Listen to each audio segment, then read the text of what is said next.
Good morning, CWCC. Welcome to Girls Club. Happy Monday. Today, I am so excited. We have one of the most unique and amazing business leaders in our community, and I'm so proud to have with us Sally Herbert. Sally, welcome. Can you tell us a Hello, bit everybody. about your business and what you do? Yes, I'm Sally Herbert and I own Altius Farms, and we are an urban farm with our flagship location in downtown Denver at 25th and Lawrence above the restaurant Uchi. And we produce leafy greens, herbs, and edible flowers for restaurants, grocers, and also direct to consumer. Awesome. Well, it's so cool. Oftentimes, what we find for women owned businesses is they are usually like consultants or they use their skills or themselves for their business. And what I find is so unique about yours is it's completely different. And I don't know the stats on how many women are in farming, but talk to us a little bit about that and how you even decided to go into this. But that's interesting. Now you'll make me want to find that stat. But Yeah, I know, right? I do know that there's an ever increasing number of women farmers, and that their successes are starting to become much more, made aware. There's a large farm in Wyoming run by a woman, actually two women, and a large greenhouse producing greens. And I think you're going to see more and more. But I was in the corporate world for 25 years, predominantly in supply chain and software development. A little bit of time in telecom. I think a lot of us start early in telecom in the early days. And then I was with IBM in their internet division early on. And then I kind of moved into pure supply chain procurement around grocery and consumer packaged goods.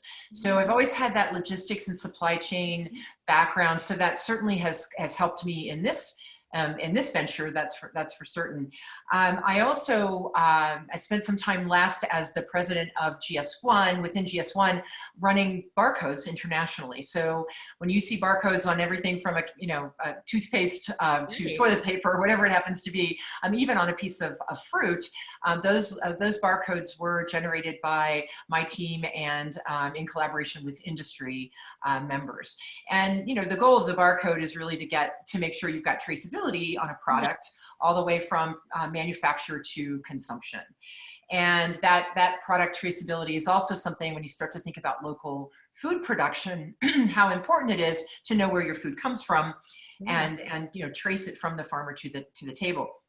But it was a product of corporate burnout. In 2010, I started to feel it. It was weighing on me personally and professionally. I was a single mom as well, as many of you may be, and trying to balance all of it. And when my kids finally both went off to college, I said, time to change. So I resigned from a job that I loved dearly, but knew that it was time to leave the East Coast and the business class of an airplane 60% of the time. And I said, I'm going to go back to Colorado. So when I came here, I served on the board of directors of Veterans to Farmers, because I am a military veteran as well. Awesome. And I came across a young farmer who basically was using this growing technology that we're using called tower gardens. And he inspired me and to think about our food system. How are we growing our food? We're bringing our products in from California, like our leafy greens in particular, and when we're importing 97% of those products into the state. And you think about the food miles on this and the carbon footprint and the fact that we all know you buy that plastic container clamshell of greens from the store and you think it says organic on here, and you pop it open and you're like, well, this is a little woody and it doesn't have a lot of flavor. And that's because it's 7 to 10 days old before it's hit your refrigerator. So I started thinking this through, and this was 5 years ago. So I was seeing that the industry was moving towards indoor growing for leafy greens, and I thought, let's just give it a go. So I did co-found the business with a gentleman, and he's not around in the day-to-day currently, but we built a business. It took us a couple of tries to get the farm that we have right now downtown. Municipal challenges are aplenty for anybody who's trying to become a farmer. and things like just access to land and costs and water, utilities, those kinds of things. Zoning, another challenge. And I met a land developer by the name of Jonathan Alpert with Westfield Development. Mhm. And he was building the Spark site. And he said, I think I want to do some serious food production here. Are you interested? And it was just perfect partnership. And it took us about 3 years to build the site. And we've been live for 2 years now. And we're 100% production. We're in 6 grocery stores. And we have right now during COVID, we have about 25 restaurants. Pre-COVID, we were closer to 50. And sad to see many of our partners go, our customer partners go by the wayside in COVID. But anyway, it's a really rewarding line of work. It is also one of the hardest things I've ever done in my life. Food production is hard. Farming is hard. Right. Yeah. How many employees do you have, Sally? I have 6 plus me. Oh, good. And do you find that you have to like get out there and do the work too, or tell us what your day-to-day looks like? Well, so that has varied in the cycle of the business as well. In the beginning, it was all hands on deck for every single thing. And then it was me in the wee hours of the night with QuickBooks. And two years later, it's still me in the wee nights of the night with QuickBooks, but I'm out of the greenhouse more. I have a really solid operational team. And so if we were in the greenhouse right now, which would be a little loud for this interview, but you would see people harvesting and packaging and our delivery and sales people in and out of the door, and just a lot of activity. It's a flurry of activity. I tend to come in and augment on heavy days. So after today, after this morning's interview, I'll go in and help just kind of be an extra set of hands for the logistics. And I might have a few customer calls, those kinds of things. And then, the day ends, for the team around 3 or 4. And then I wind up hitting the paperwork and the business side of things. Right. So the business owner thing never ends, right? Like you work all hours of the day, especially during COVID. It's just crazy. It is. And we've had such an increase in labor because of the requirements for, protective, measures. And, our PPE costs have gone up and just more labor. Anytime you're doing more packaging and things like that, you have an increase in the amount of hands and hours it takes to get those things done. Well, I can't wait to come and visit your farm. I want to see it. And it's so cool too. I do think that, and I don't know necessarily if COVID has anything to do with this, but your idea of like being able to trace food is so interesting to me. And I just think it's fascinating, and I think it's going to grow. So kudos to you for being in such an innovative industry. I'm so excited. So we'll go ahead and get right into the questions. Can you tell us about a time in your life when you have persevered? I used to think that 2010, when I made the big career shift decision, that was the toughest time with parents that were ailing and eventually passed, and, kids that are leaving the nest, and, a job that was just taking everything out of me. And I guess I persevered through that time, but I think the time of greatest perseverance is now for me. And so it's a great question. It's also a tough one that could yield some emotion here if I'm not careful, but I'm so passionate about what we're doing every day that I know that I will persevere through these tough times. Knowing that we had to, coming into a market, there's a lot of shift of customer buying behavior. We are a premium priced product. So why would I pay more for that container of greens? And so there's an education component that has gone along with this, which, I thought everybody would just buy our stuff right out of the gate. And it took the relationship building with grocers, with individual consumers, with restaurateurs and chefs to understand our process, and that we care so much for this product, that we're giving them something that has very little waste, those kinds of things. That messaging took a lot of time. And so, back to the perseverance, that was hard, that was difficult. Financially, it was really hard. I have basically my home, my retirement is underneath this business right now. I did take a small amount of private equity funding. And for other women that are starting businesses out there, it's hard to do. It is necessary, because you will find partners in your angel investors. You will find people who will help open doors, people that you can call just for a moment of crisis, or to share a happy time as well. So I had that kind of perseverance to just get over the hurdle of, I'm going to take some assistance in this in order to grow. Then COVID hit, and we went from 80% restaurants, let's say roughly 20% grocery, to 80% grocery, 20% restaurants. And it was a total shift for us, and lower margins, and we struggled. And I think there were maybe 10 weeks, 12 weeks that I worked 80-hour weeks with no break. And the emotional toll of that is just really hard. And I haven't had a vacation in 5 years since I started this business. Don't do this. Take the time. This is not, really don't do this. You've got to spend the time on yourself. But it's been a time of perseverance.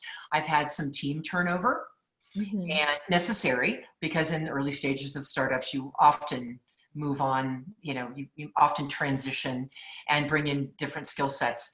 But it's been it's been a tough time of late. I do know with this, I'm watching the industry for indoor agriculture, controlled environment agriculture, and it's growing by leaps and bounds. Good. And so when I see Gotham Greens come into Denver, I think, oh my gosh, I have that moment of twinge of it's competition. And then I think, but we're still importing 97% of our produce. And so there's room. Yeah, there is. And it's this interesting thing. So I was in retail for a while, and I worked at Goodwill. I was the chief marketing officer, and we did a lot of research. And in fact, so for retail in particular, when there are more retailers in one area, the sales of all go up. Everything goes up, So right? it's a good thing, right? And it's interesting too that you bring that up for women, because oftentimes I think we struggle with that, right? I do it myself, right? There's a ton of women's organizations out there, and I find myself going, oh, well, gosh, the market is so saturated, and can't we partner? And I'm like, no, wait a minute.